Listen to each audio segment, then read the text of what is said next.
as well. Let me see who we have on YouTube. On YouTube, I see another godless atheist, overnight vegan, Casey, Christy, Angel, Shobham, you're there as well. Wow, so many people on Facebook joining us. Hi guys, we're gonna be covering the news. Let us know if the audio is good. And somebody comment. I see some people liking on Facebook. Write something in the comment section so we know that you guys can hear us. GV on YouTube. 194. Wow, there's a lot of people on Facebook joining us. Guys, you have audio, right? I think we have audio. Sarah on Facebook is saying audio is good. Okay, Ali, audio is good. Let's get started. All right, first bit of news is out of India. Women let it rape happen. Don't blame only men, says Bhagyaraj. Bhagyaraj, he's an actor and a director. He's been acting and directing in Tamil, I think, movies since the 70s. And he's talking about the rape epidemic that's going on in India right now. And he says, in quote, "There were times when restrictions were imposed on women. No such crimes happened during those times, only because women let it happen. Such crimes, rape, happen. There is no point in blaming only men. Women will kill husbands and kids for an affair."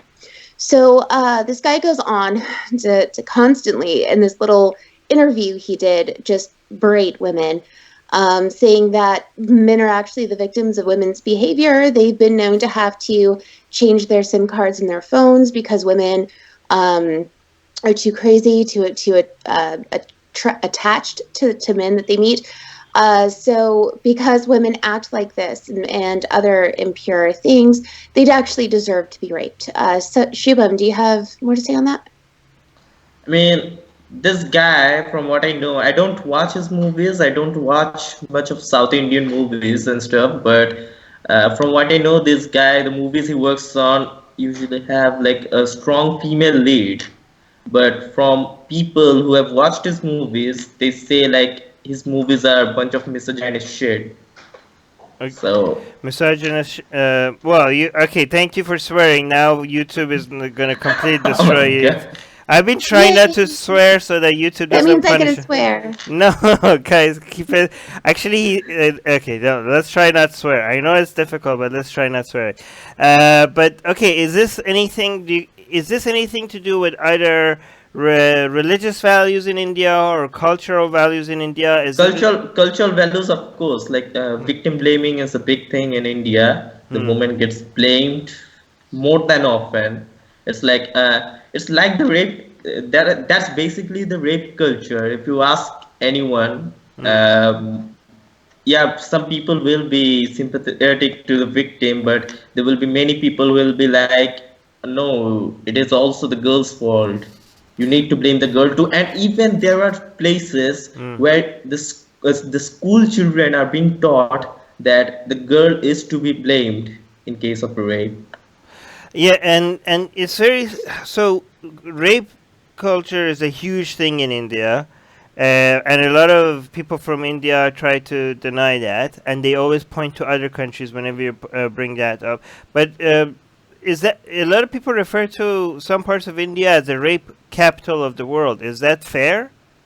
Yeah, we have that part in the last news. Unnao, it is known as the rape capital in India, and in just this year, from January to November, in that particular city, there has been 86 reported rape cases and over 100 sexual molestation cases, and those were just the reported ones. Yeah, and also just to let you know that these numbers are very much underrepresents what's happening in India, but for two reasons. First of all, the number of people that report it is less than other countries, so there's more happening than is being reported because of these kind of attitudes that this guy has, like the victim blaming makes a lot of women not actually report the rape cases, but also what is defined as rape makes the numbers for example, in many countries, husbands raping their wives, rightfully so, is considered rape, and in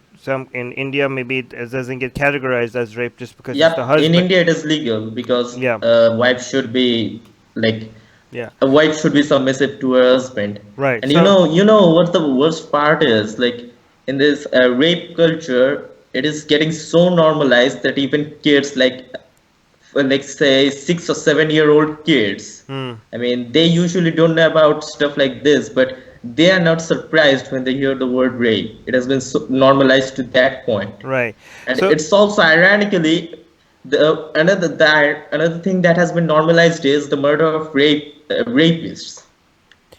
oh yeah, that's another side of this that we could talk about later, because we don't believe in Yep. vigilante justice, or like justice without any due process. No matter what crime a person has committed, we don't believe that you should go and murder these people. But it's very important to repeat that. Like in India, a husband can force himself on his wife, rape her, have sex with her without her consent, and that is legal in Yes, it is India. legal. It has been said that, I mean, in the Indian Penal Code, it is stated like it's not an That's offense for an wow. husband to have sex with. It's like have sex with his wife even though she is denying him. It's legal. That's so crazy. So the top comment is for somebody from India. It says, "I doubt his daughter's sisters are safe with him. Even his mother is unsafe with him." Ah, come on, guys. There's easier ways to criticize somebody than going after accusing them of like rape. Come on, guys. So yeah, so people are saying because this guy is saying something like his daughters are not safe with him next. Come on, guys. If somebody's saying something that is not rational, just point out why it's not rational. Don't go out and make assumptions or claims like that.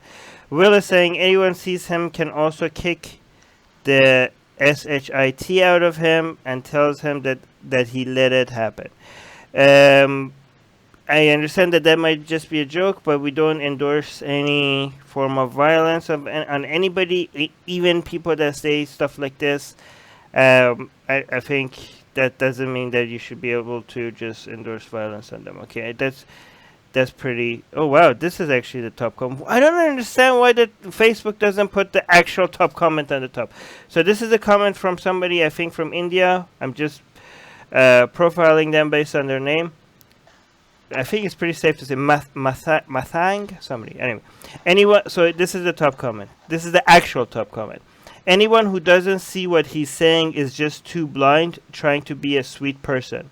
Imagine going to the wrong hood and dressed up, showing a lot of skin, or open a door for a visitor you hardly know, then walk around half naked. There are many situations where we can wisen up ladies, wisen up ladies. Don't get me. Really? Yeah, don't get me. Then he continues and says, "Don't get me wrong. Most of the blame is on the man, but you can do something to prevent it." I think there's a. No? Go on. Sorry, Ali. Go on. You go. I'm sorry, you're not going to prevent it. If a man wants to rape you, he's going to rape you. Doesn't matter what you're wearing. Statistics have proven that. Okay, it doesn't matter. You can tell women to wisen up all you want to, sure, but where the blame needs to be placed and where we need to be teaching is, let's not rape people. Actually, I'm gonna give you a different answer, Ali. That you might disagree with me. Okay. I think. Okay, so yes, there has been. It's been shown that men still rape, even if you have full-on hijab and everything. Like for example, you could go to Egypt and you can see that there's a lot of sexual harassment and rape cases there, even though women cover more there than other places, right? So, but I would say like even I could agree that if you cover, right, the chances that you're gonna get raped is less. The chances are still there, but the chances are less. But I don't care because we don't give up our freedom just because what criminals want to do, what could do. Do you know what I mean? Like so, you could say like, hey, don't buy a car because because people might steal it. Like, but I want to be able to live in a society where I can own a car without people stealing it, right? So even if that is the case, even if I dress like this, there's a higher chance of me getting raped, right? So how far are we going to take this? Well, then if you have a fit body, the chances of you getting raped is more. So what? Don't go to the gym? Don't get fit? don't put makeup on, don't do your hair. Um, Even if that's true, even if it's true that the more skin you show, the more the chances are higher that you're going to get raped. Well, the solution is not to give in to the criminals. The solution is like we need more security. We need a safer society. We need to fight rape culture. We need to increase police presence. We need to create Okay. more safer environment for women. Even if that is, but go on, Ellie. Sorry, go on. Absolutely, but I completely disagree with Mm. everything you're saying, because what you're making it out is that rape is purely a physical attraction thing. No, I didn't. Rape is purely a sexual desire thing, No, I right? didn't say pure. I didn't say it's the only reason, right? But you're saying that it's a huge factor, I say right? Because you're saying that women who even if it is a tiny factor, doesn't matter. It's okay, a and I'm huge. saying that it Yeah. statistically it's not. If a man wants to rape, he's going to find the first thing he can rape, and he's going to rape that person. Um, that's that's just how it is. It's just people are sick. Well, I I don't mean, think it has anything to do. anything. Okay, so you say if a man wants to rape, right? Yeah, but the chances of a man wanting to rape might increase based on the person. And again, not all rapists are the same. Some of them are. This is just a power thing. Some of them are just they want to just do something that is wrong. That's what they get high on. Sometimes it's just in the moment, and all of them are criminals. All of them need to be punished and be put away. But Almost 100% it's because of the moment, right? yeah, So they're not going to rape all, a sexy woman on the beach in a bikini with tons of people around, right? They're going to rape a woman who is walking down a back alley or someplace where she's alone or something like that, right. right? Well, I'm just saying that even if you're right, but I'm just saying even if you're, I don't know the statistics. I don't know. I don't think anything is 100%, right? But I'm just Absolutely. saying, I'm just saying, even if it wasn't the case, even if it wasn't the case, even if it was, let's say it's not. Let's say that what you wear has nothing to do with your chances of getting raped. But I'm just saying hypothetically, even if it is the case that what you're wearing makes it more likely that you're gonna get raped, then you shouldn't change your lifestyle. You shouldn't change the way you want to be because of that reality. The society has to change so you get to wear what you want to wear. Society has to change because we don't do that with anything else. Again, let's say statistics come and shows that if you are more fit, if you have a toner body, then that means that the chances of you getting raped is higher. Let's say data comes out and shows that. I don't know if that's true. It doesn't matter. Let's say that's true. Are you going to stop going to the gym because that's true? No. Right. No. We have to create a society where people get to live the way they want to live. That's what I'm saying. Absolutely. Right. I gotcha. Yeah. And I was saying like even if it was like with the clothes and stuff, and let's say it is about the clothes, and let's say women are wearing clothes like fully covering clothes and stuff, but then the rapist will just find like a child and lure them in somewhere to rape the child, or maybe a dog or something. And these cases happen. Yeah. Rapists have even raped Yeah. dogs and children. Right. Actually, Sydney is responding to that comment by saying that so I could prevent getting assaulted at age 7 wearing some overalls and t-shirts. Am I reading you right? You are disgusting. You are effing disgusting. But again, we could come up with examples for everything, right? We could come up with examples for women in hijab being raped, women showing a lot of skin being raped. None of these are statistics. These are just They're anecdotal. they're anecdotal, right? So Yeah. if you're like, oh, this here's an example that means this. Well, that's not how examples work, okay? But yeah, you guys get my point. You guys, yeah, we're on the same page here. Anyways, let's go. Let me close this one. Next news. Next news, Louis C.K. tells Israeli crowd, I'd rather be in Auschwitz than New York City. So for anyone who doesn't know who Louis C.K. is, he's a very famous director, producer, actor, comedian. who was accused in the Me Too movement of masturbating in front of some women and also masturbating on the phone with his coworkers, like women working directly underneath him. Bad show. Louis C.K. came out and said, yes, he did it. Yes, I apologize. It was inappropriate. I shouldn't have done that. Well, he also lost a lot of his following. He lost his shows that were being produced at the time under him. He lost a lot for it. Well, he's making a comeback, and he goes to Israel, and he's talking about how much he hates New York City, and he tells them he would rather be in Auschwitz than in New York City. When the cloud, and he even specifies after that, well, now, not back when it was open, as a joke. That's a good joke. And the crowd went wild. They cheered. They thought it was hilarious. And so, yeah, Louis C.K., he is Jewish. He was born, I don't know, that doesn't matter. But he's Jewish, and he makes this joke, which I guess a lot of people, especially cancel culture, it is a cancer. They really want to bury Louis C.K. after the whole Me Too movement thing. A lot of people don't think that he does deserve a comeback, and they're disgusted by that joke.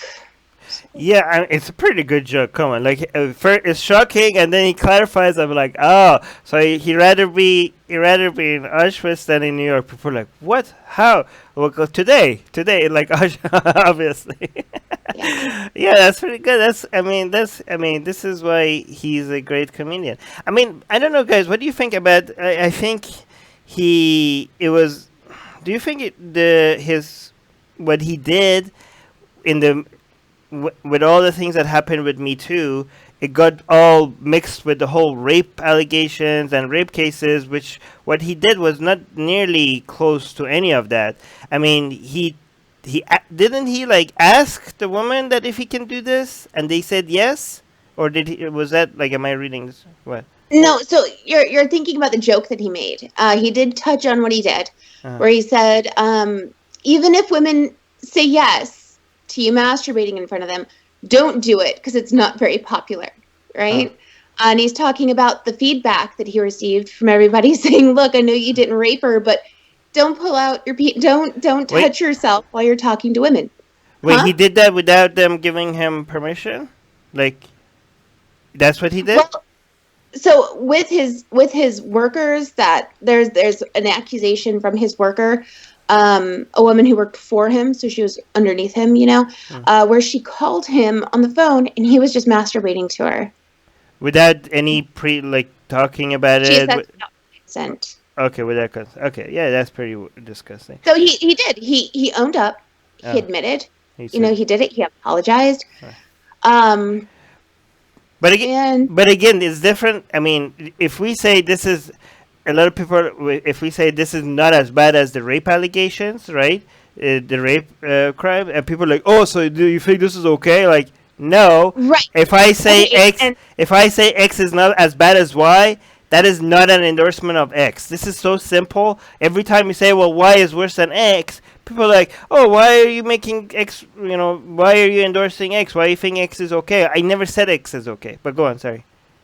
No, and you and I got into, at least I know that I got into a lot of trouble over the whole Lawrence Krauss thing when I said that maybe we should just wait for evidence, and people freaked out, and all of a sudden I'm a rape apologist. So I definitely wanted to make that point very clear. Is just because we're saying it's not as bad as rape does not mean that I'm saying what he did was great, and wasn't deserving of some sort of repercussion, which I believe he received.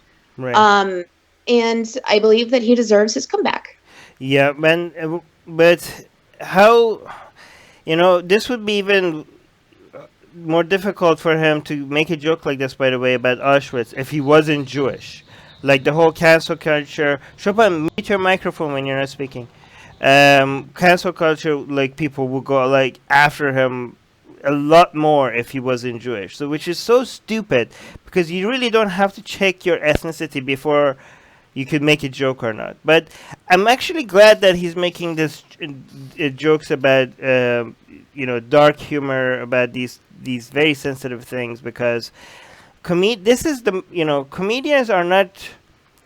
the role of comedians in society is not just to make you laugh. Okay, there are a lot of things. There are a lot of red lines that society draws for you, and for they say like you cannot cross this line. You cannot cross this line, and there are going to be consequences for you to crossing this line. And usually these lines are just drawn, you know, with no actual analysis of whether these lines are, stopping any harm from happening. It's just mostly disgust or being offended. And the problem with these lines is that if you just don't push back against people just drawing lines on the ground and tell you that you cannot say this, you cannot do that, you cannot make this joke, then you're normalizing that behavior. You're normalizing and you're giving more authority and power to the people that have made a career out of drawing lines. And if you keep letting them do that, they keep drawing lines all around you until you realize that you're in a very small circle that you can't even step out of, right? And the only way these red lines work is if you have popular support for drawing these lines and people accept that, and you could get more people to accept that saying something is offensive. But the role of comedians are to make people laugh while they cross these lines, right? Because if you just cross these lines, most of the popular support that that these offense junkies have managed to most of the support that they managed to create behind them, right? Most of the supporters, it's harder to get those people to switch if you just tell facts, or if you tell them like, look, this is the true thing, the nature of this is what I'm going to say, and it shouldn't be if you're offended, well, just don't listen to me. That is not going to get a lot of these supporters of the offense junkies to switch side and accept that this red line shouldn't be there. But comedians are at the front line, because when they just make people laugh, because they're like, oh, it's just a joke. Oh, this person has a comedic license. It's a comedian, so it's okay. But as soon as they laugh, they are stepping, all the people that are laughing are stepping across that red line with the comedian. And then it makes the activists be able to take advantage of all the people that cross that red line. So the comedians are at the front of this battle, and the activists follow. So that's how important the role of a comedian is in our society. Let me. You guys have any comments on that before I read the top comment? Nope. Okay. So I'm just gonna. The top comment is very long, so I'm just gonna see if there is a second top comment that is a bit shorter. Oh, here. Brent is saying, and I'm sure it was hilarious because Louis knows how to be funny. Print any joke and it will sound horrible. If you're not a true fan of comedy, don't write about it. Yeah, I mean, yeah, I agree with that. Okay, so let's go to the next news. Oh, wait, 1 second. Shopam. Okay, no, go on. Next news. Next news is out of Washington, USA. Man who raped Jehovah's Witness girl sentenced to 5 years in prison. Elihu Rodriguez pleaded guilty to raping 2 underage girls that he found in their Jehovah Witness community and purposefully sought them out because they were underage to rape them, and it tortured them for many years, and they finally were able to get him into a courtroom where he pleaded guilty to receive 5 years. The prosecution actually only asked for 5 years, and he pleaded guilty to it, took that, and basically this whole bit of news was about one of the survivors, one of the girls, talking about what his rape did to her, because when she took the allegation to the elders of her church, they all told her the rape was her fault. They said she wasn't godly enough. And mind you, this is an underage girl, okay? She wasn't godly enough. She didn't pray enough. She wasn't good enough for God. So this was all her fault, anything that happened to her. And she lived with that for a long time. She was to the point where she was throwing up anytime she would eat. She couldn't sleep. She couldn't function at all. She has severe PTSD to this day from what he did to her, and they're happy, they're grateful for his 5 years that he's going to be spending in prison, and he'll have to register as a sex offender. But here's the deal for anyone who's cheering that. When he gets out, the Jehovah Witness church, they do not check for sex offenders. So he can definitely join a new church and do this all over again.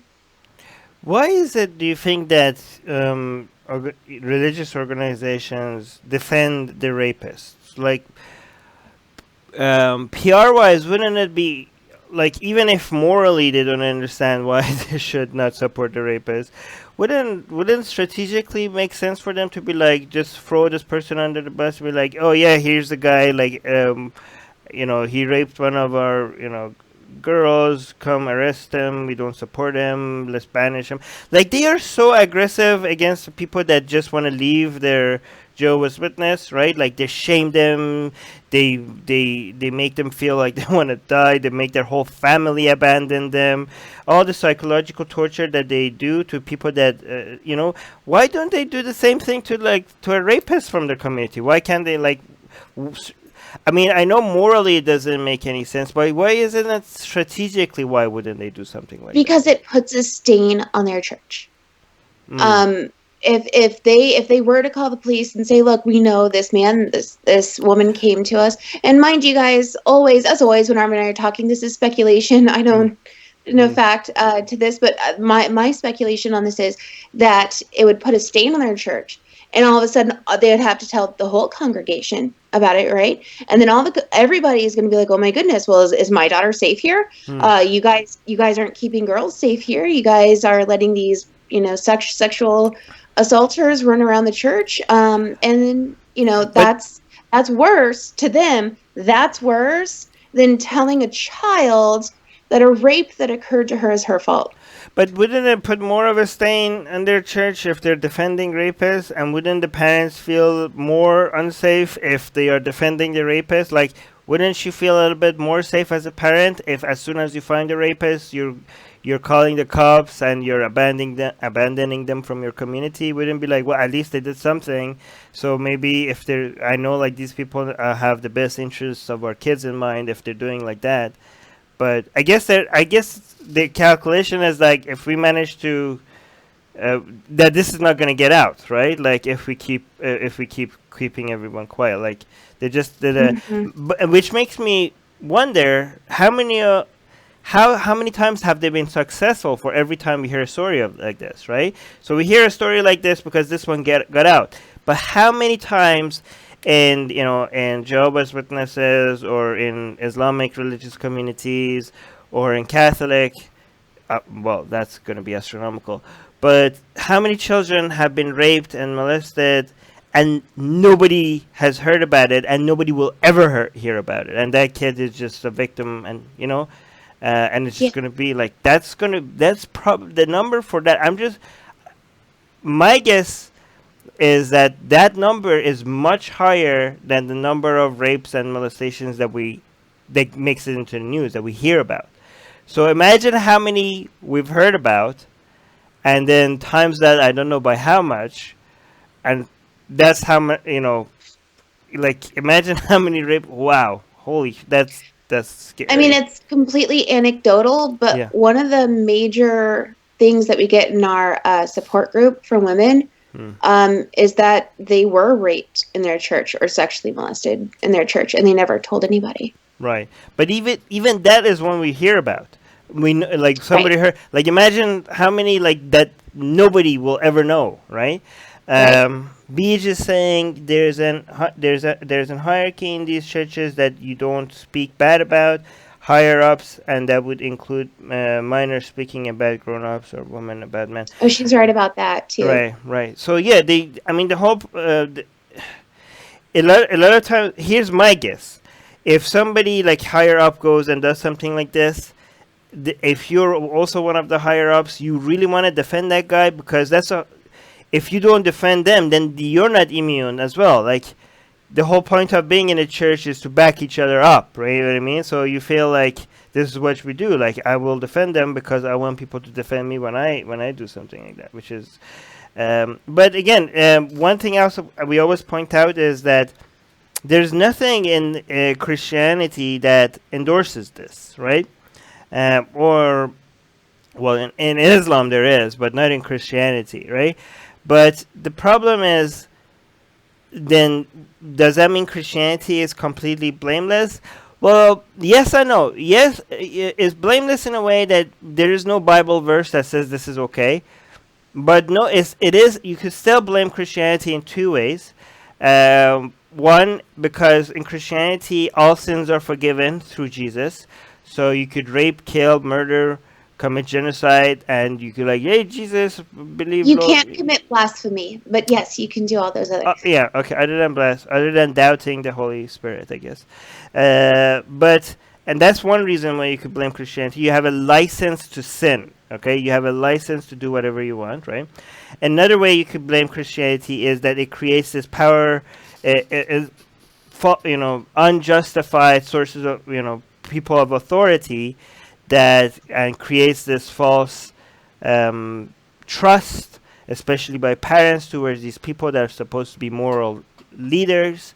And you create an environment of people not questioning things and people trusting and people accepting authority, which is a perfect environment for people that want to take advantage of children, especially given that these churches are in charge of educating children, taking care of children, guiding children, and parents trusting certain authority figures with their children.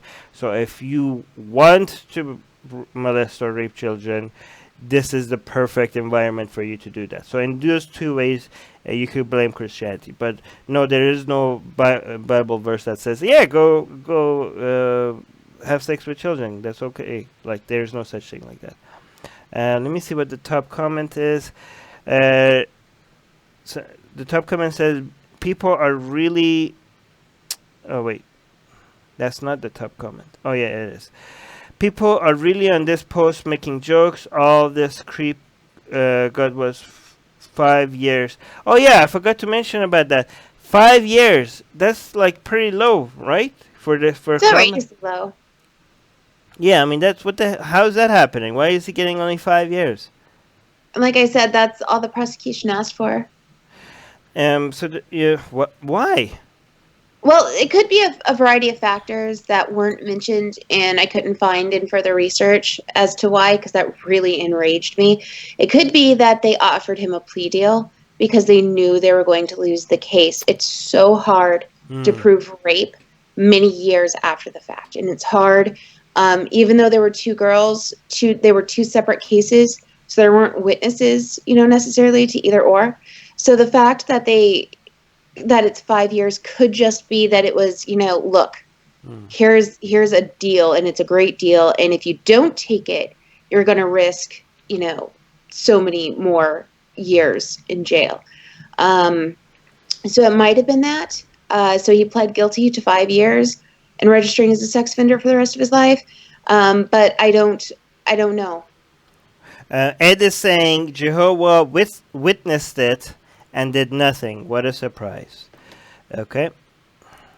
Play on words, but Play yeah. on words. Shopam, did you want to add anything before we go to the next news? Not much. I was just frustrated about the 5 years thing. 5 years thing, yeah. Yeah, because you want to make an example of, because these things, a lot of them, as you mentioned, never get, a lot of these, remain hidden. So what you want to do when you do find one of them is that to scare the ones that are doing it without ever finding, you want to make sure that they see what's happening if they get caught, so that maybe it discourages them. I don't know, right? By the way, another thing is that for every news that we report, there's always a chance that the news is wrong or somebody is being accused and they're not, they're not guilty. And if we ever see something like that, we'll try to come correct it. But always, we're always have a little bit of skepticism about any news that you hear. Like, there's always a chance that the news is not true, right? we're just applying Occam's razor, and we're just going and like we're just uh, we're assuming that the news, the likelihood of the news being reported is true, is high, and we're just commenting on it as if it is. But if it's not, we're going to come correct ourselves, and we always, have a little bit of skepticism on the side. That's just given for all our news, right? We're not going to be like, oh, there's a small chance that this might not be true. We're not going to say that for every single news item. That's just always the case, okay? Anyways, next news. Next news is out of the Vatican. Pope Francis condemns virus of consumerism like Black Friday and Cyber Monday. So, yeah, instead of condemning the virus of child molestation that's running rampant in the Catholic Church, Pope Francis comes out and says that buying things, because consumerism, period leading up to Christmas, is a virus that attacks faith and offends the needy. He says that the more you concentrate on things that you have and things that you want, the less you're concentrating on your neighbors and your friends. And the more you talk about consumerism, surprisingly, the more you ignore molestation in your church. So, yeah, how about that? But I think he has condemned the molestation in his church. But the problem with him is not that he has condemned it or not. The problem is that he hasn't done anything just beyond words. He's pretended to do things so that people say, oh, wow, look at the Pope actually doing something, when literally nothing is getting done about it. Literally nothing. But a more relevant hypocrisy is that, okay, so owning things, material things are bad, Mr. Pope? Then, yeah, there you go. Then give up. Can you just give up all the gold and all the jewelry that you're holding? Like, what is that thing that you're holding in your hand right now in the picture? Can we sell all the silver and all the gold and all the art and all the stuff that the Vatican has? So consumerism. You guys consume more than you guys own more stuff than most people. And you're pointing the finger at consumerism. Are you serious? Like you don't like about you guys sit on good shiny things all around you and jewelry. Like, are you serious? Like, oh my god, this is so amazing. Virus of consumerism. Okay, the cat. You know what? You shouldn't consume things. You shouldn't go buy things. You should just get things the way the Catholic Church got it, by going out and doing inquisitions and taking people's property by force and burning people alive and taking their land and stealing their art. That's how you actually consume. You don't pay for it at the store. That's how you get property. Yeah, paying for it, that's evil. Let's see what or we can do something else. We can all raid the Vatican and get our things back. Yeah, let's get it back the way that they got it. Steven is saying, guy in the gold. Oh yeah, Steven is saying what I said. Guy in the golden get-up doesn't like sales. Guess that's the perk of being in the richest criminal organization on earth. Ross is saying, says the virus to little innocent children and of the largest bank in the world. Yeah, exactly. This is so stupid. I mean, I don't know. I'm not going to get into whether consumerism is bad or good. I'll just touch on it just a little bit. It's not consumerism. It's not bad by its, only the excess of it on both sides is bad, right? If if you're just consuming for the sake of consuming and you're addicted to consuming and you're just buying stuff and you can't stop yourself and you're living beyond your means, that's bad. I mean, if you manage to do if you get a good job and you have your finances is proper and you manage to live out of debt and you have saving and now you want to go shop with your excess money as much as you want, you earned it, you deserve it, right? If you manage to figure out how to make a lot of money and not go in debt, and now you're consuming a lot of stuff, go ahead and do that. Like, why wouldn't you? It's only bad if you don't know how to manage manage your consumerism, and you're just going in debt because of it, or you're addicted to it in an unhealthy way. But then also the other way is bad too. Like, if you want stuff, but you have the money, but you just think consumerism, you see something that you really like, but you're just not buying it out of principle. That is like, no, that's weird as well. I don't. Both of them are, crazy. Anyways, but I guess it's more of a problem on one side, right? But yeah. So again, these things are, they never. The one thing I don't like about, even if I'm right or if I'm wrong, the difference between the way we look at morality and ethical codes and religious people do is that they just announce things are bad, like, this is bad, this is good, this is bad. But if some non-religious people, when they counter my view, like, no, Armin, consumerism is bad, most of the time it comes with a reason. They find a harm in something. This is how it's harming society all the time. I don't think they're going to find an example for why consumerism is bad all the time, but I will be willing to listen. Religious morality is like, this is bad just because it's bad, and I don't like this. Even if the Pope is right about something, I think that's even more dangerous than when he's wrong, because it's giving legitimacy to a source of authority that doesn't deserve any authority, right? So even when the Pope comes against, like, oh, we need to take care of the planet and climate change, we're destroying the planet, and he's telling all these Catholics, you're like, well, that's good. He has a lot of followers, and he's encouraging to do good.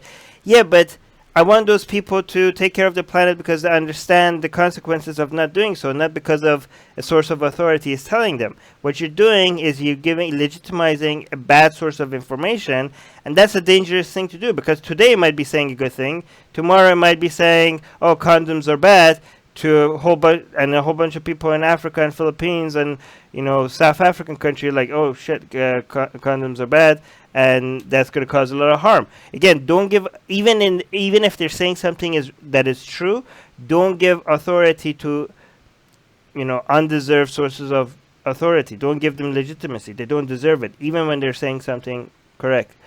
Do you guys want to add something to that? Nope. No, okay. Yeah, I was saying that look at how he stated this. The Pope said that consumerism is a virus that corrodes faith. So by corroding faith, he means like, okay, if you spend money on some other stuff, you cannot give money to the church. And if you cannot give money to the church, you are being less faithful. Wait, really? Is that what he said? I mean, you can interpret it like that. Actually, you're right. Like, hey, don't give money. Okay, don't buy stuff. How about this? If you want to save people money, then don't give money to the church, right? So if you think consumerism is bad, at least you're getting something.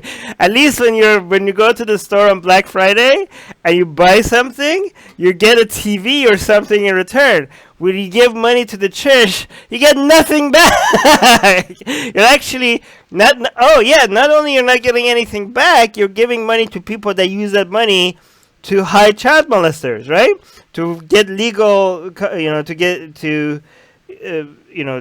cover their legal expenses, right? So any argument you could make against consumerism, you could make that 10 times that against giving money to the church. So, okay, fine. Don't consume, but before you do that, save more money. Save more money by not giving any of your money to the church. How about that? Good point, Shabam. All right, so let's go. Next news. All right, next news is out of Switzerland. Red Cross criticizes the UK for stripping ISIS recruits of citizenship. Pete Maurer, who's the president of the International Committee of the Red Cross, criticized Britain specifically because they are removing the citizenship from people who left their country to go be a part of ISIS. And part of Britain's excuse, I guess, for doing this is that they hold dual citizenship. So they have a citizenship somewhere. They're not abandoning these people. They're just, they did something wrong. They're going to remove their citizenship.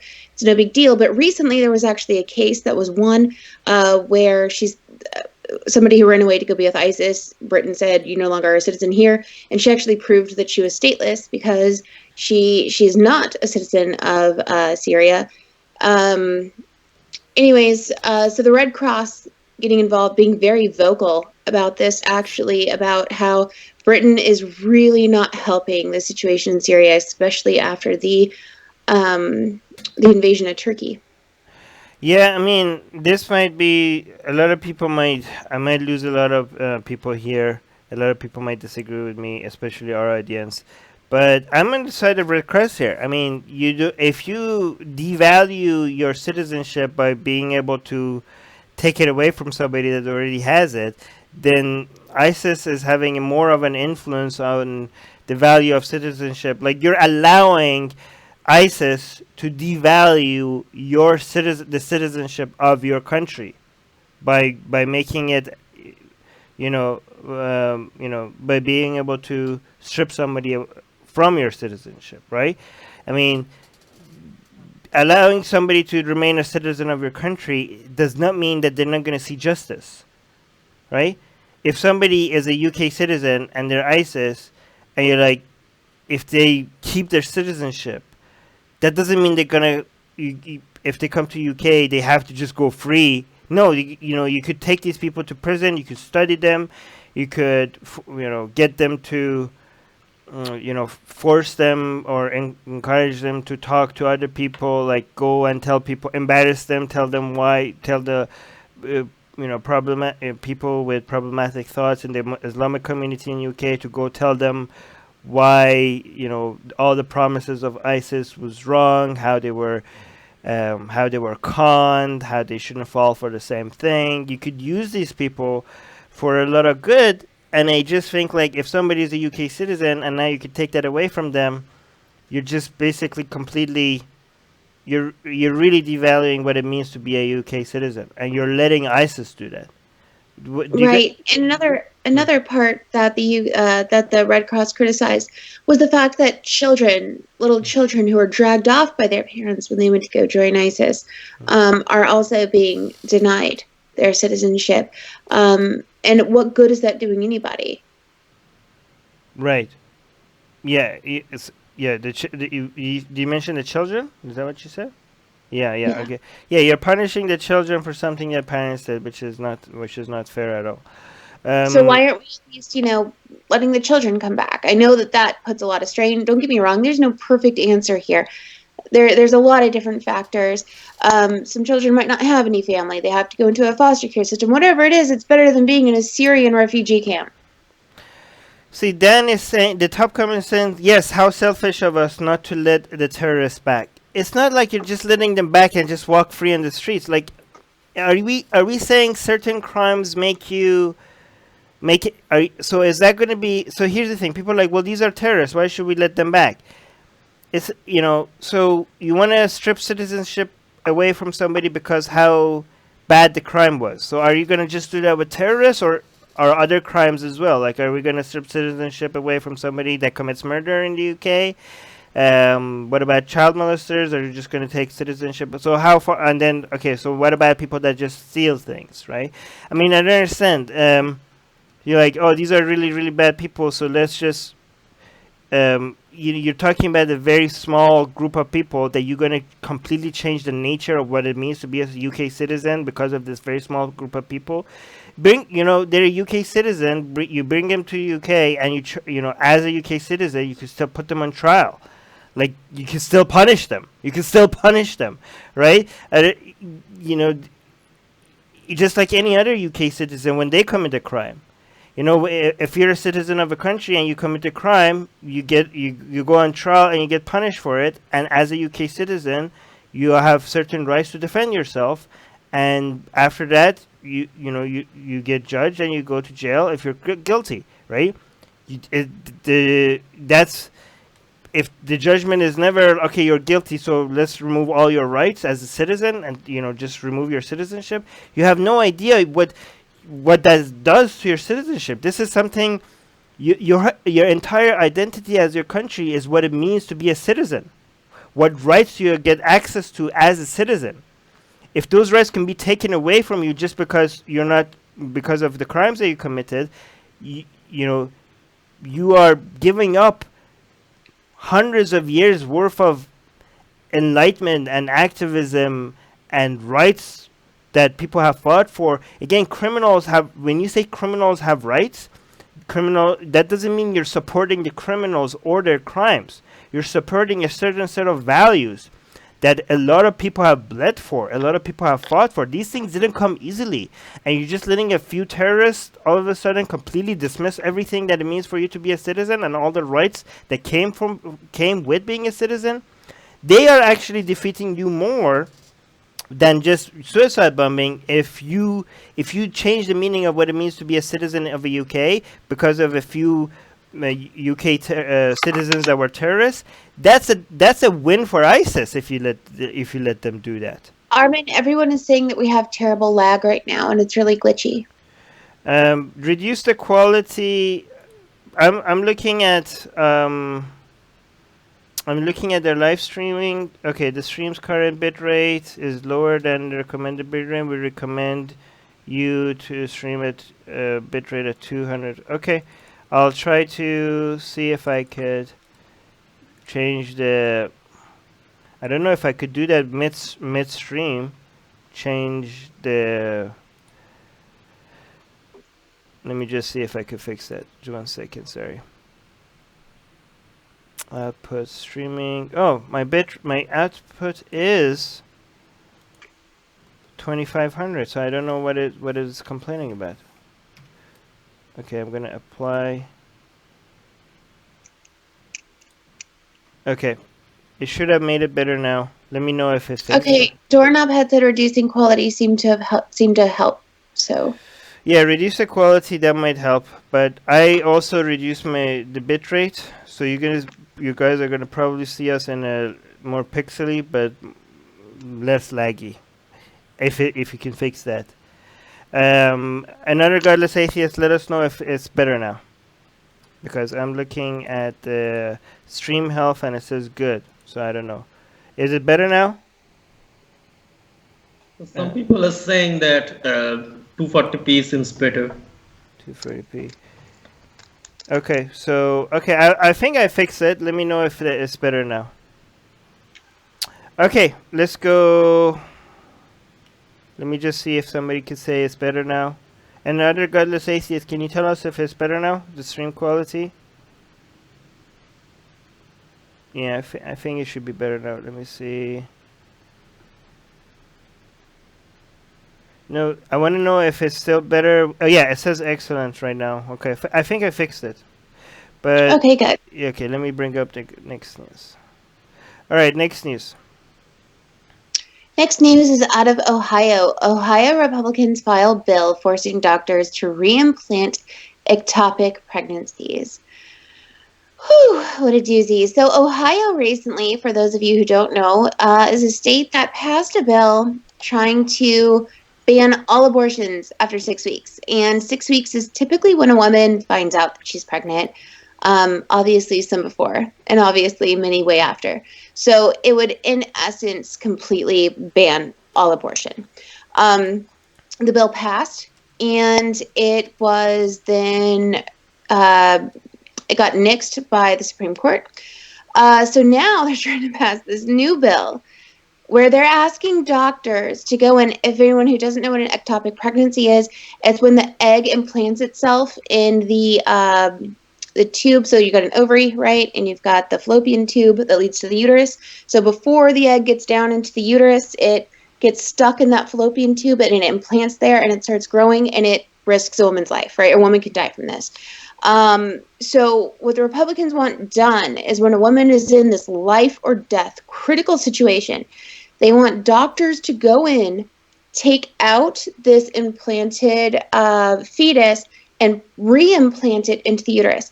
This is 100% impossible. And all doctors have said this is science fiction. This cannot be done.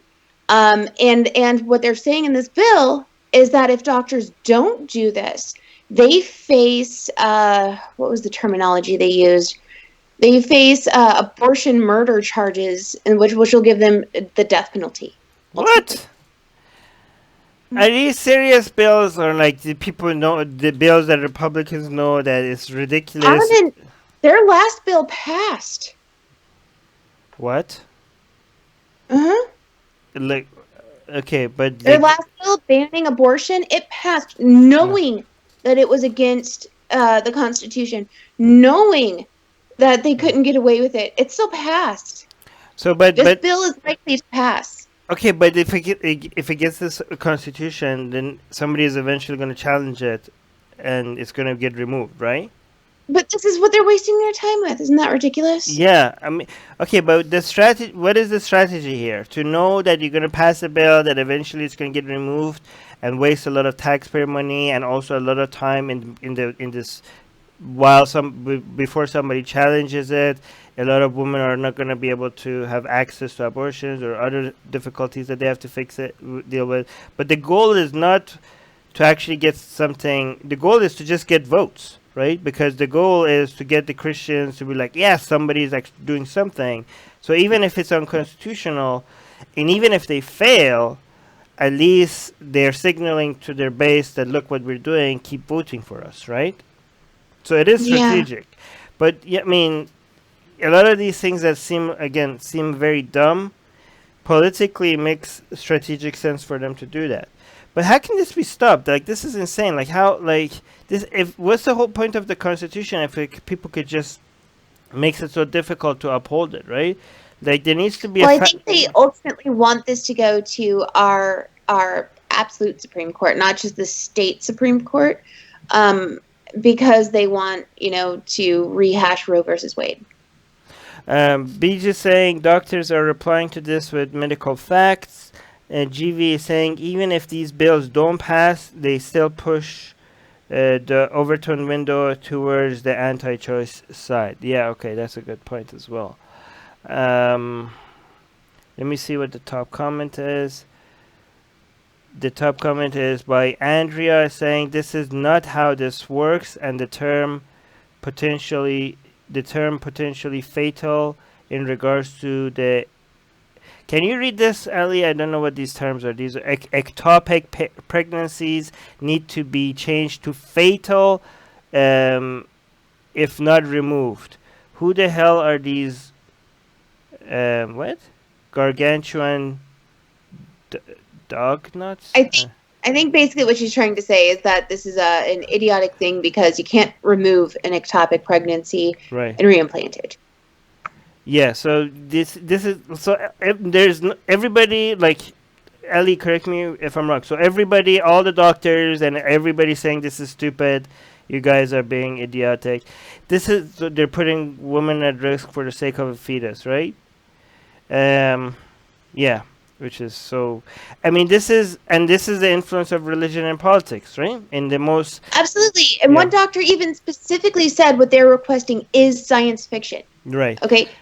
Science fiction. It can't be done. However, if this bill were to pass, right, and if it were to somehow go into effect, which it won't, but let's pretend it did, because a lot of doctors did put themselves in this situation. What they would have to do is almost certainly kill a woman by opening up her fallopian tube, ripping this thing out of it, and trying to implant it into her stomach, and all while doing this, risking her life in the process. To do something just so they don't go to jail for the rest of their lives or get the death penalty. So, wow. Or get the death penalty. Holy wow. Okay. Is the death penalty thing a serious threat, or that's not going to happen actually? Like, right? Like this isn't going to happen. I mean, obviously, just like their last bill that they passed, this isn't going to go into effect. But this is what they're putting in it. Yeah, it's so bizarre that in the most advanced country on this planet, the lawmakers are siding with fiction over science to pass laws. They're going and looking at ancient mythology based on books written by people that had no understanding of science or how the bodies work and how the universe works.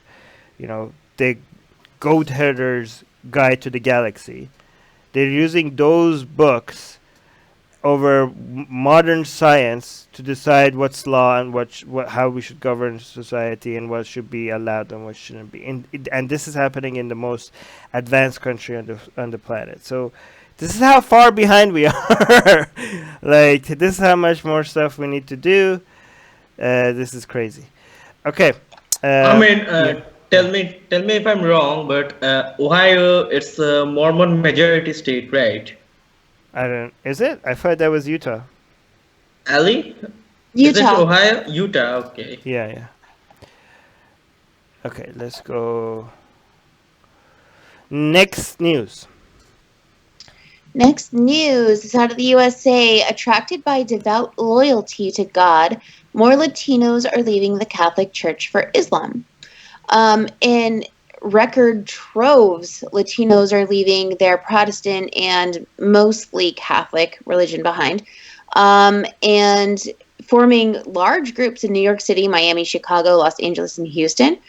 They're saying about 56% of Latinos in this Islam group, 56 converted from Catholicism, the rest from Protestant faiths, secular or atheist lives, according to the Latino Muslims in the United States report. But why? Because of the devout loyalty in Islam that and the community that it builds, that they feel their religion was lacking previously. Loyalty because of loyalty? Okay. Yeah, I mean, like, loyalty to the community, right? To their families and things like that. It's The anti-Catholic. They think why do they think that the Catholic Church doesn't have that? I don't know. I mean, like, I can speculate till I'm blue in the face, but I don't exactly know why. I would 56. I would be interested in inviting maybe if we could find somebody, a convert from the Catholic Church to Islam, to discuss, maybe a leader in the community to ask them why. Actually, no, because if they're themselves a Muslim, the answer is just going to be, well, because Islam is true, or something nonsense like that. But it would be interesting into bringing in an expert. Let us know in the comment section why you think people, a lot of Latinos are leaving, Christianity for Islam, and how we can get in the. How we could get if people are upset with their church and they're looking to leave, then we should be in there. We should be like, hey, have you considered atheism? Like, we need to show that seems like somewhere we need to be present at. But if they want loyalty to the community, we need to get our act together. Yeah, well, I mean, we're here's the yeah, go ahead. Yeah, here's the thing I'm like confused about.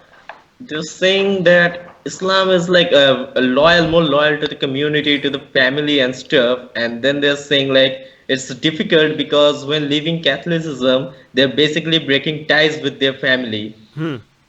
So aren't they being disloyal to their community to be loyal to another community? Yeah, I mean, it doesn't make sense. Yeah, it doesn't make sense, and I don't have any hypothesis here right now. I mean, I don't have any. I don't know why. I would like. I mean, I've heard this before as well, but usually I have some theory or like come up with some guesses. Right now, I have nothing. I have nothing. So please let us know in the comment section, like something beyond like, oh, well, people are stupid, or people are like, no, like some actual, there must be something that is driving this, right? We had that. I mean, it could be something similar to when black people in the United States were converting to Islam because they felt so, hopeless, and not, maybe society was. Yeah, maybe as an act of desperation, a change in desperate situation. Maybe you appeal. Okay, so here I just came up with a theory. Right, so if the society is really not treating you well, right, or if you're not being if things are not looking well, right? Just like when we had it for the black people in the United States, and what you do is usually appeal to a source of authority, a source of divine authority, because you feel like you have no control over your life, so you try to appeal to the creator of the universe to to a supernatural source to fix things for you, but maybe you want to do that, but you might think like, well, I have been doing that and it hasn't been doing anything for us. Like, we have been Catholics all along, and this hasn't been giving us any results. So maybe now you shop for a different, another alternative divine authority, given that this divine authority has failed you and has let you down, right? And so maybe that was the main motivation behind the black community in the United States when they were becoming Muslim, because they gave up on Christianity because their situation was still bad, even though they were like, Jesus was supposed to be on their side because they were Christian. So maybe it's the same thing with the, I don't know, Latino community. Again, is this the U.S. Latino community, right? Yeah. So that's just that's my best guess right now. Let me know what you think in the comment section if you agree or disagree. Yeah, it looks like someone's asking a lot of questions about the story. I just want to remind everybody, these are stories that we're reporting to you. These aren't stories that we're going out and finding. So there is a news article that we post along with this stuff. Link is always in the description. Always, the link is always. Yeah, you can always read the description. Yep. And as I mentioned, this was by the Latino Muslims in the United States report. They're the ones who's reporting this. The Pew Research did give some of the statistic numbers, but this is mostly from their statistics as well. Right. So definitely make sure to click on the links of our stories if you want to get more information. Yeah, and if you also find something in the detail of in the news that you want to highlight that you think we didn't highlight, let us know in the comment section as well. Yeah, because we can't read. I can't sit here and read news to you. That's boring. But I will the highlights of every news article. Yeah, we will bring it. We will give you the highlights. We give you our analysis of it. But if you want to dive in deeper, the link is always in the description. If you wanted to read all of the article every day, we will be here for 10 hours every day. But you always have access to the actual source if you need to look into it more. Good point, Ali. Should we go to the next news? Yes, next news. Let's okay, ready.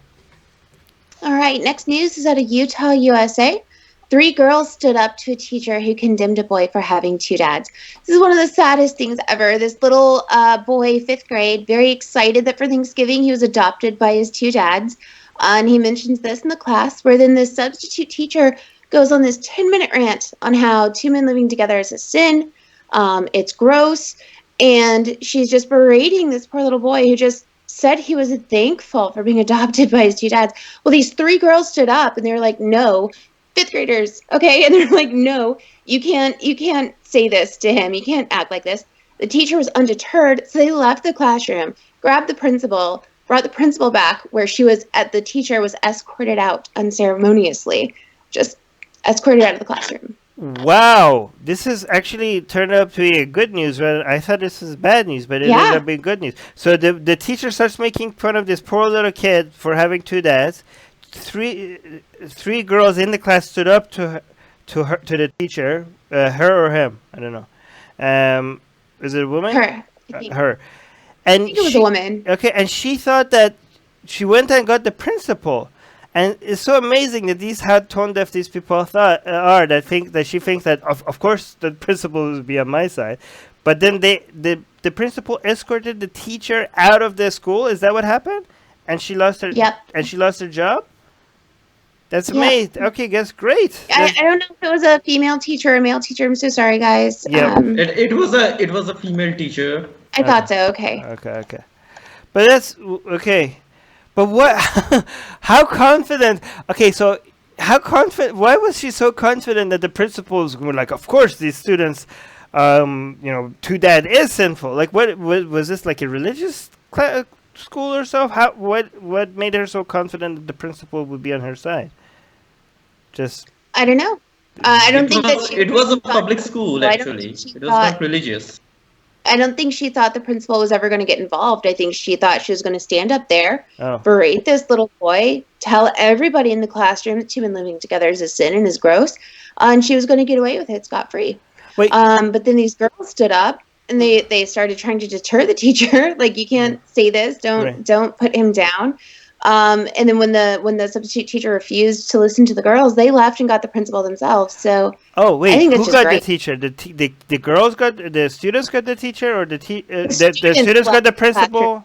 Oh, okay. Oh, okay. The students went and got the I thought the teacher went and got the principal. So the students went and got the principal. Yeah. Okay. Good. Never mind. I misunderstood the story. So these students, the girls, they are that's very brave of them to stand up to a teacher like that. Good job, girls. I mean, I hope that boy now feels more empowered than before. That to see there are, even if there's somebody in society that wants you treat you like this just because you have two dads, there are other people that will stand by you and defend you. That's pretty good, right? Yeah, that's nice. That's a nice, heartwarming story. And again, this I is not mean, a. okay. Yeah, go on. Yeah, I was something to say, like, yeah, it's good news and all, but he's still the boy. He's still a fifth grader. He's still a kid. And what the teacher said, she said for she went on a 10-minute rant, so that might have affected the kid somehow. Like, he could be thinking like, oh no, if I get adopted by my two dads, do I have to face this kind of people my whole life and Hmm. stuff like that? So Well, he it does might have have. affected him negatively. Yeah, but it might also. Yeah, I hope not. But it might also, if that's what the message that he got. Well, I think that's a good thing because he is gonna face people like that all his life. But I'm glad that learning that also came. If he had to learn that there are going to be people like that are going to be attacking him for this all his life, I'm glad that he also learned at the same time that there are people that will stand by him and support him. You know what I mean? So at least he learned that as well. I don't know. I'm hoping he's okay.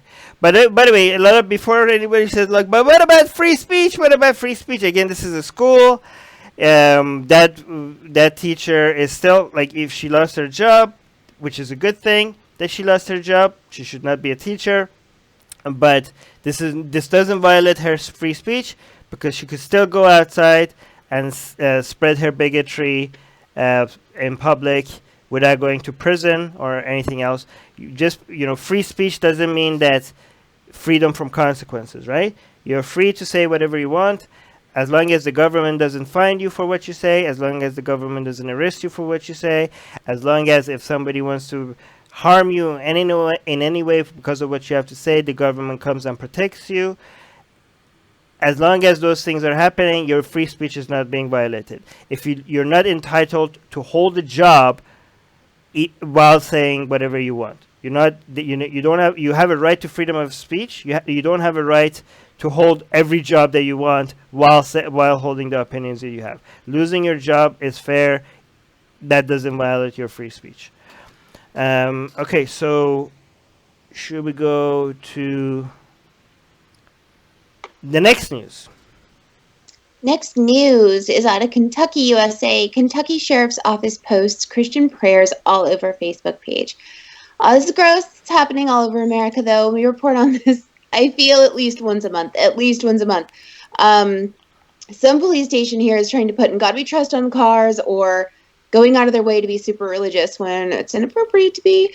So, this Ohio County Sheriff's Office sending out implicit messages to citizens that non-Christians are not welcome in the community, because everyone working for the government apparently believes in their religion. And the post that is now, by the way, this is update news, this post has been removed. But the post said, "Gracious Father in heaven, we humbly bow before you. May your everlasting mercy be on our officers and first responders. And by the way, there's like no punctuation here. May they each find you as an ever-present help in times of trouble. Guard and strengthen them as they serve the community. And this we pray in Jesus' name, amen."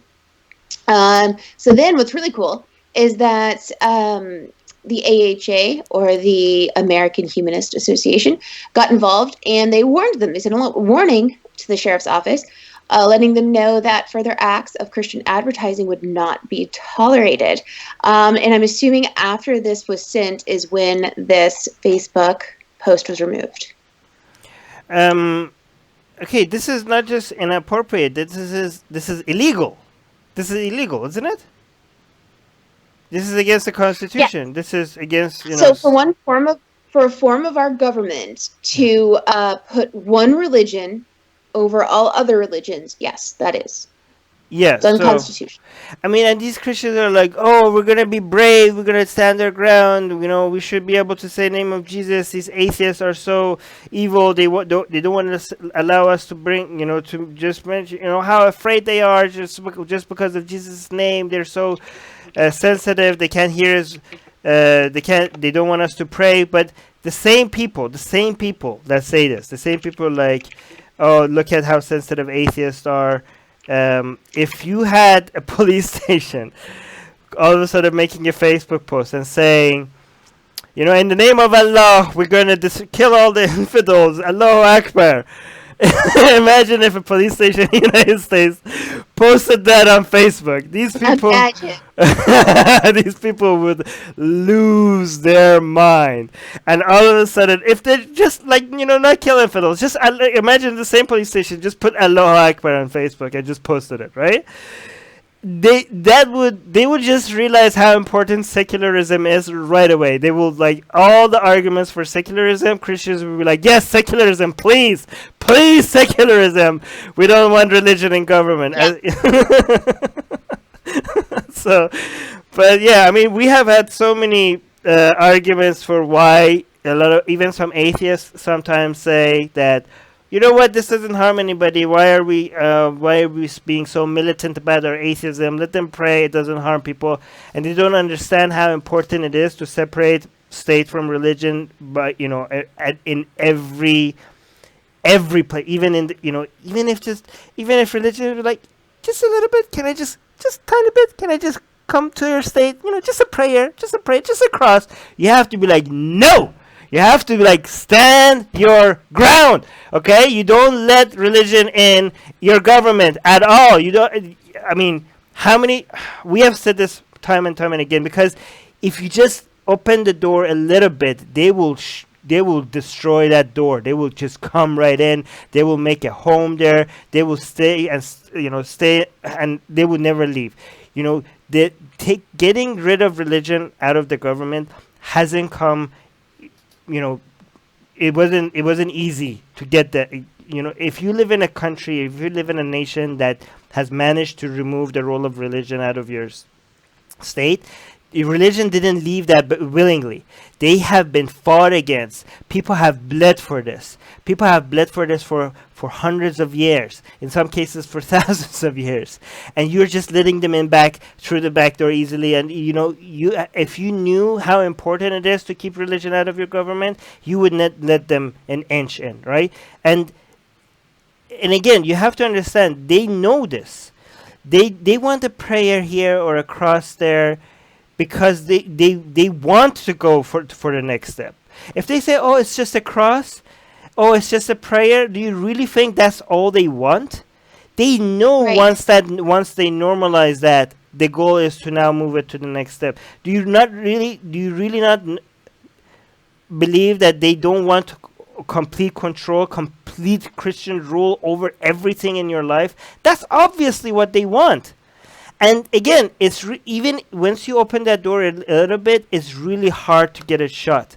That's why you never let them. That one small little cross in a public place, in a government office, it has to come down.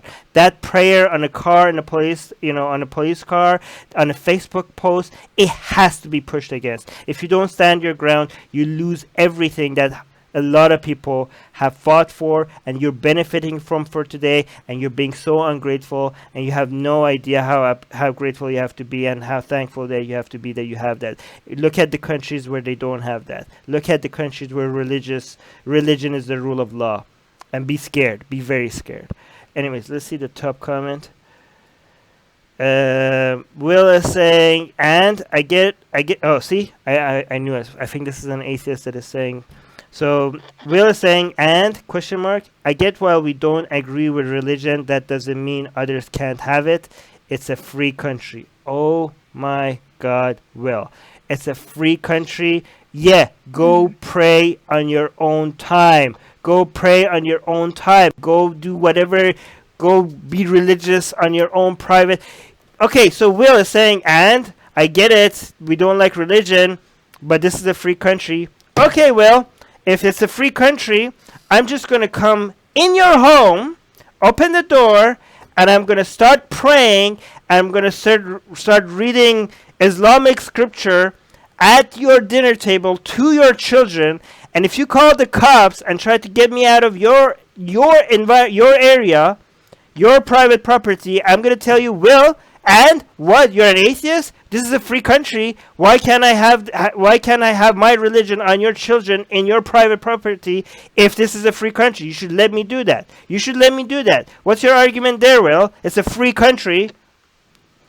Anyways, do you guys want to add anything to this? Any responses to Will?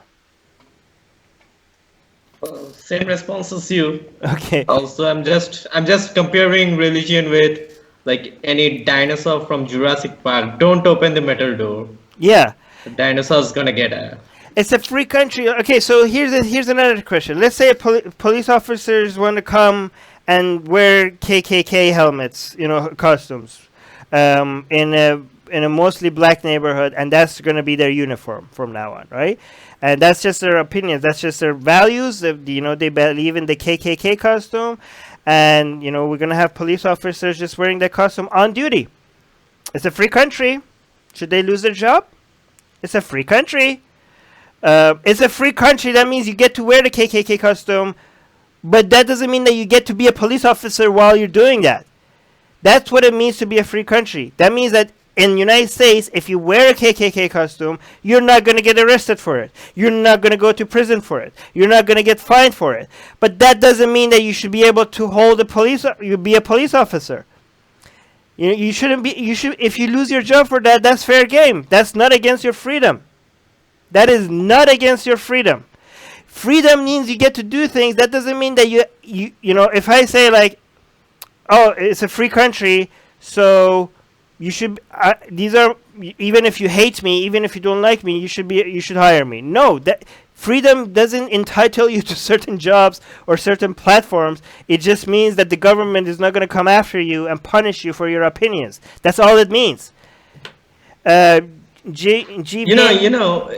It's so surprising. Like there were so many atheists. Like just the other day, someone was telling me like, what do you get from being so militant? The religious people are not going to change anyway. So I was like, oh yeah, sure. I don't want them to change. What I want is to get their religion out of the public sphere. They can do whatever the hell they want in their private life.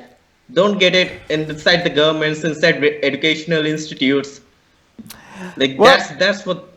Well, actually, to be fair, I want both. Okay, our activism has a smaller circle and then a larger circle, right? So the smaller circle is that we do want people to change their opinions, and we have managed to do that. Our religious people are not going to change their mind. Yeah, tell that to the hundreds of thousands of ex-Muslims and ex-Christians and ex-Hindu. 3 of them right here, ex-Muslim right here. Ali is an ex-Christian and Shobham is an ex-Hindu. So yeah, people are not going to change their opinions. Yeah, sure, but more than that, we have our activism has led to religious people backing off many times. Even there are people that remain religions. What do you think activism like these people that say, oh, this activism is not going to change anything? Really, where do you think your rights came from? Where do you think the peace and security and the democracy and women's rights and all gay rights, where do you think that came from? Do you think people in authority, people in the positions of power just gave away their rights to people like, oh, we want less power, we want less control over people. Here, people, just have rights. Rights for you, we're just giving up power willingly for everybody. Do you think that's how it happened? Do you think that's how it happened? Yeah, sure.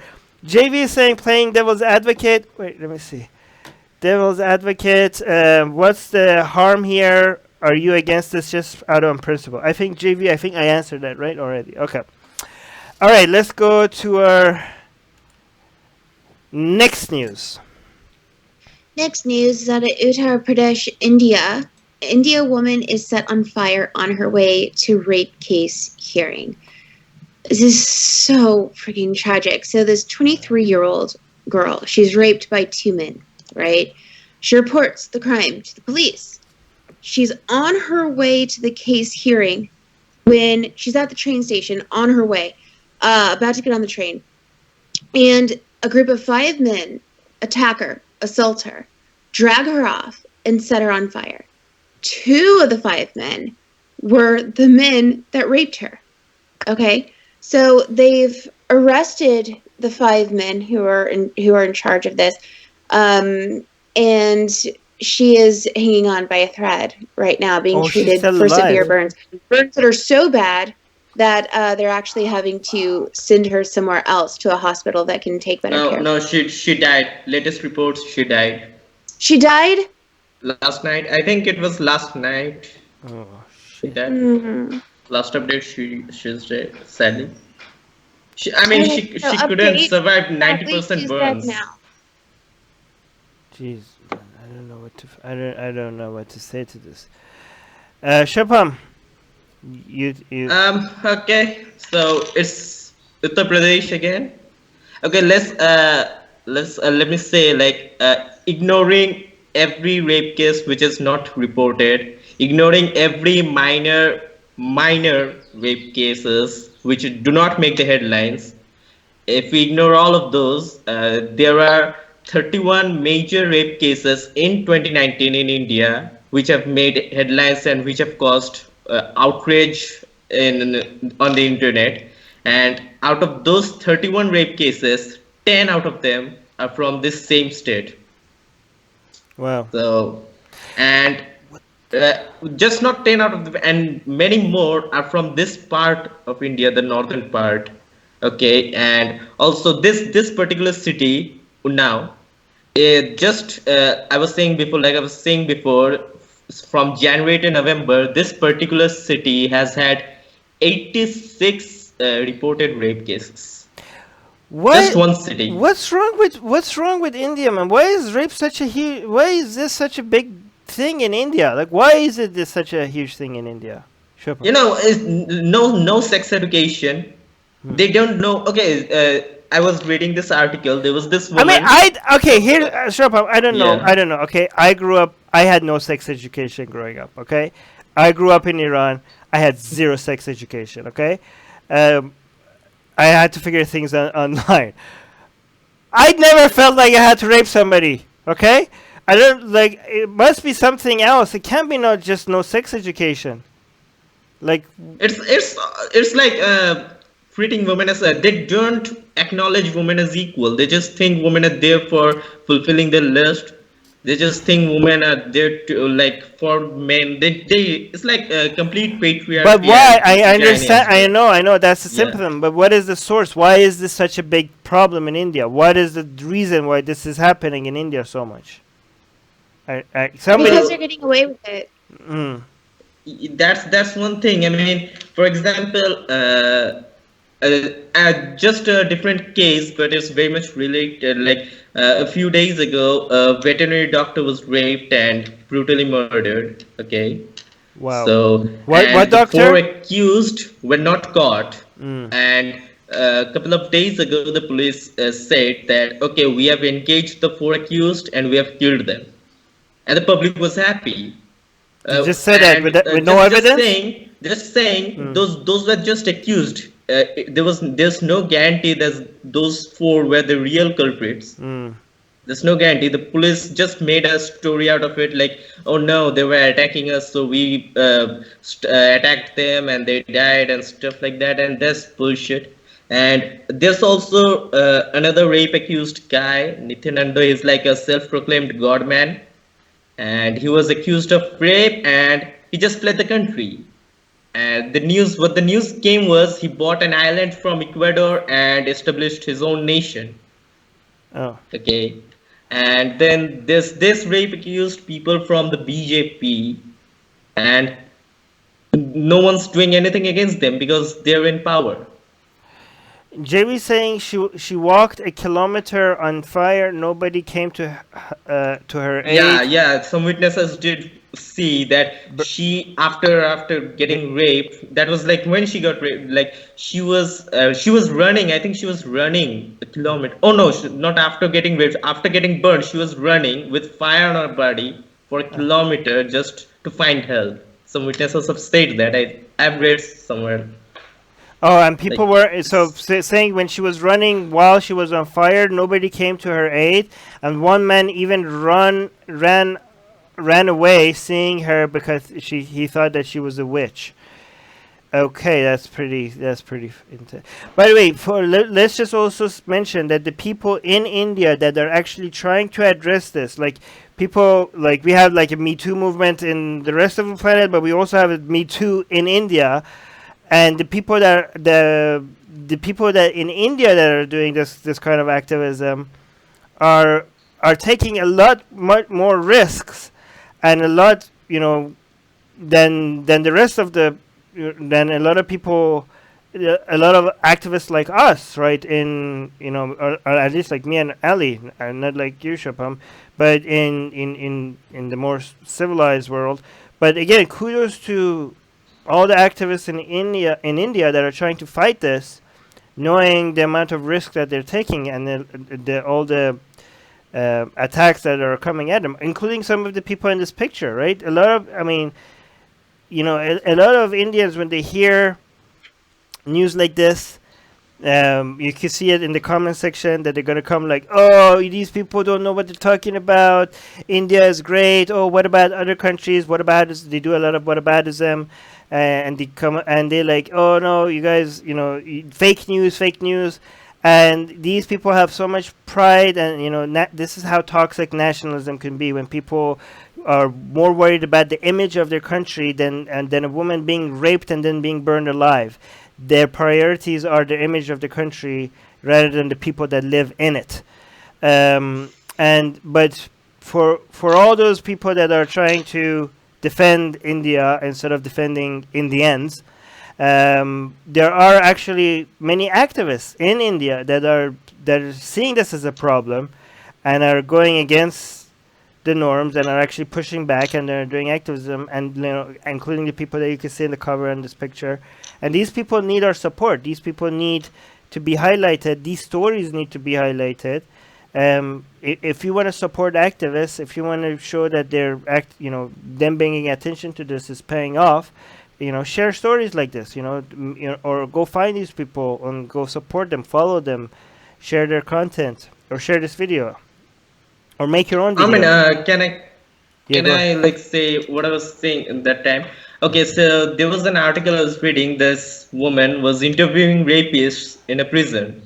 Okay, so what she found out was uh, how the rapists, how those people they grew up, they didn't think after they raped someone, they didn't think of that as wrong. They didn't think they did anything wrong. They were like they were not guilty. They didn't feel any guilt. They Hmm. were just like, oh, I had a woman in front of me, I had sex with her, and that was it. Hmm. A shitty mentality. And also like the protests after rape, many rape cases, people like go out with candles and march for like anti-rape and stuff. And there's a group, huge group of people who are saying like, enough with this. The country is not providing us any justice, which is kind of true. The country is not providing enough justice for the victims, which is true. But they're all for mob lynchings and stuff against the rapist. Even a few days ago, it happened. Like people broke a rapist out of the jail. I mean, he was already imprisoned. Hmm. They broke him out of jail and then they beat him to death. Yeah, don't do that, because that's not that first of all, that's not right. You need due process. You need to make sure, yeah, you need to have the justice system to make sure that somebody is actually guilty. You could end up having blood on your hand and kill somebody innocent if you don't have a due process. And also, strategically, this doesn't solve the problem in your country as well, because you're just putting these are short-term justice that you're not coming up with a systemic process where these you need to do activism for the country to have better justice system. That's a longer term investment, longer term solution.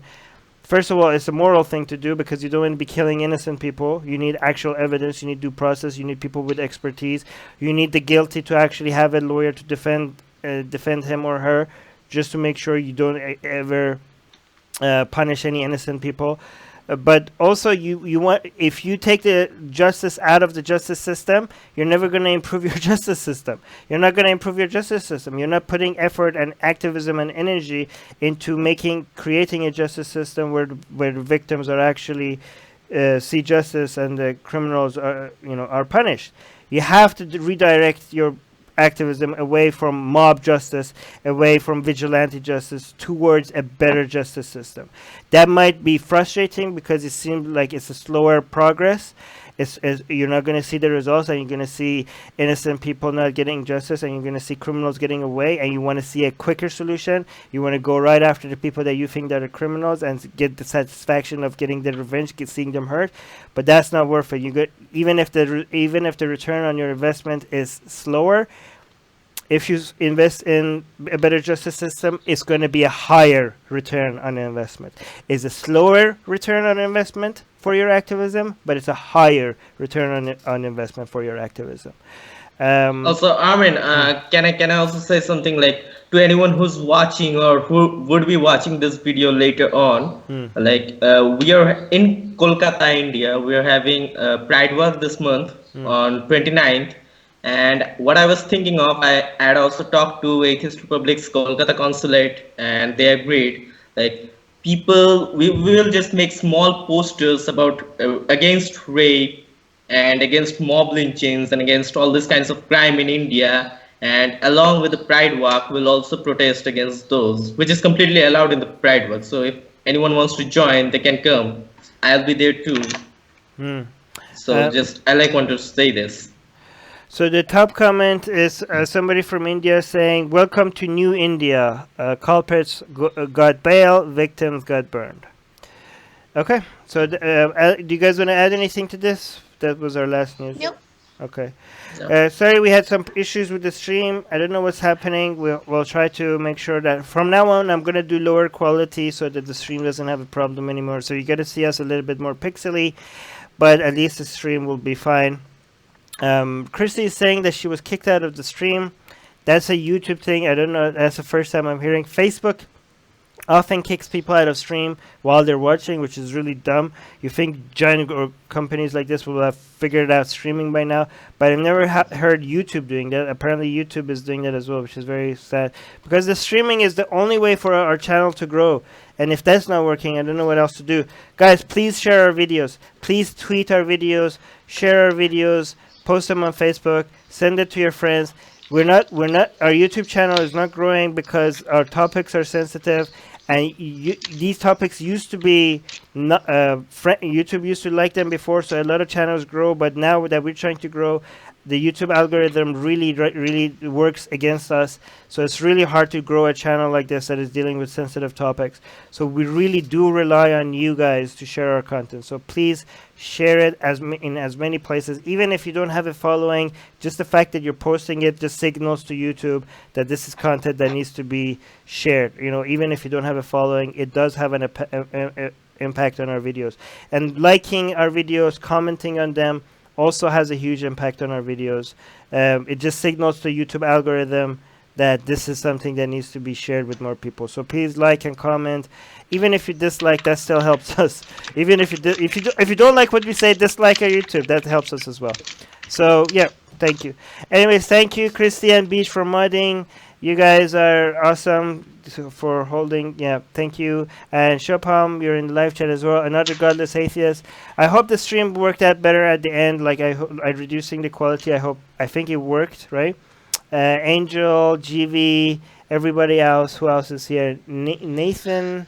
On Facebook, I see Dario, Sushrut, Dan, Raf, Ali, Mike, everybody. You guys are awesome. Thank you for being here. Chris, I almost forgot Chris. Thank you for being here. Thank you for commenting. Thank you for correcting us when we made a mistake. And see you guys again next week. Bye. Bye, everyone.